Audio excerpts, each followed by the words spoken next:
حضور صلی اللہ علیہ وسلم کا ارشاد ہے کہ بے شک قیامت میں لوگوں میں سے سب سے زیادہ مجھ سے قریب وہ شخص ہوگا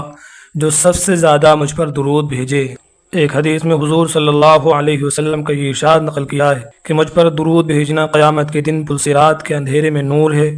اور جو یہ چاہے کہ اس کے اعمال بہت بڑی ترازو میں تلیں، اس کو چاہیے کہ مجھ پر کثرت سے درود بھیجا کرے۔ ایک حدیث میں حضور صلی اللہ علیہ وسلم کا ارشاد ہے کہ مجھ پر کثرت سے درود بھیجا کرو، اس لیے کہ قبر میں ابتداءً تم سے میرے بارے میں سوال کیا جائے گا۔ ایک حدیث میں حضرت انس رضی اللہ عنہ سے منقول ہے کہ سب سے زیادہ نجات پانے والا قیامت کے دن اس کے ہولوں سے اور اس کے مقامات سے وہ شخص ہوگا جو دنیا میں سب سے زیادہ مجھ پر درود بھیجتا ہو۔ ایک حدیث میں منقول ہے کہ نبی اکرم صلی اللہ علیہ وسلم نے ارشاد فرمایا کہ جو مجھ پر درود کی کثرت کرے گا وہ عرش کے سائے میں ہوگا۔ ایک حدیث میں حضرت انس رضی اللہ عنہ سے منقول ہے کہ نبی اکرم صلی اللہ علیہ وسلم نے ارشاد فرمایا کہ جو شخص میرے اوپر جمعہ کے دن یا جمعہ کی رات میں درود بھیجے، اللہ جل شانہ اس کی 100 حاجتیں پوری فرماتے ہیں۔ حضرت ابو درداء رضی اللہ عنہ نے نبی اکرم صلی اللہ علیہ وسلم کا ارشاد نقل کیا ہے کہ جو شخص صبح شام مجھ پر 10 مرتبہ درود شریف پڑھے، اس کو قیامت کے دن میری شفاعت پہنچ کر رہے گی۔ حضرت ابو بکر صدیق رضی اللہ عنہ کی حدیث سے نبی اکرم صلی اللہ علیہ وسلم کا یہ ارشاد نقل کیا ہے کہ جو مجھ پر درود شریف پڑھے، قیامت کے دن میں اس کا سفارشی بنوں گا، یعنی میں اس کی سفارش کروں گا۔ حضرت علی رضی اللہ عنہ کی روایت سے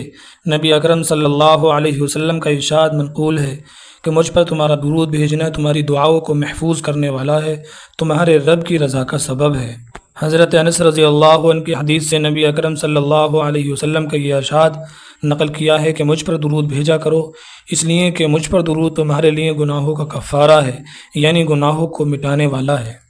علامہ سخاوی علیہ الرحمہ نے لکھا ہے کہ درود شریف پڑھنے والے کو حوض کوثر پر حاضری نصیب ہوگی، اور قیامت کے دن کی پیاس سے امن نصیب ہوگا، اور جہنم کی آگ سے خلاصی نصیب ہوگی، پل صراط پر سہولت سے گزر جائے گا، اس کے درجات بلند کیے جائیں گے۔ زاد السعید میں لکھا ہے کہ سب سے زیادہ اچھی خاصیت درود شریف کی یہ ہے کہ اس کی بدولت خواب میں نبی اکرم صلی اللہ علیہ وسلم کی دولت زیارت میسر ہوتی ہے، زیارت نصیب ہوتی ہے عشاق کو۔ علامہ سخاوی علیہ الرحمہ نے قول بدی میں نبی اکرم صلی اللہ علیہ وسلم کا ارشاد نقل کیا ہے کہ جو شخص صلی علی روح محمد فی الارواح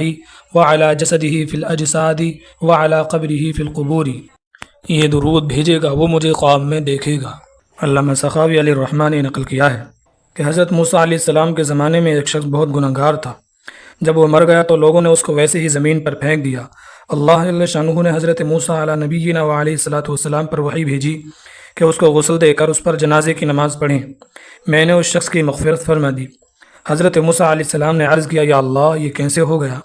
اللہ جل شانہ نے ارشاد فرمایا کہ اس نے ایک دفعہ توریت کو کھولا تھا، اس میں محمد صلی اللہ علیہ وسلم کا نام دیکھا تو اس نے اس پر درود پڑھا تھا، تو میں نے اس کی وجہ سے اس کی مغفرت فرما دی۔ اس لیے ہمیں اپنے پیارے نبی صلی اللہ علیہ وسلم پر زیادہ سے زیادہ درود شریف پڑھنا چاہیے، تاکہ اس بابرکت اور مقبول عمل کے ذریعے ہمیں دونوں جہان کی سعادت نصیب ہو۔ سب سے افضل درود شریف وہ ہے جو نماز میں پڑھا جاتا ہے، اور جو سب سے چھوٹا درود شریف ہے صلی اللہ علیہ وسلم، اس کو بھی پڑھ سکتے ہیں۔ آمین۔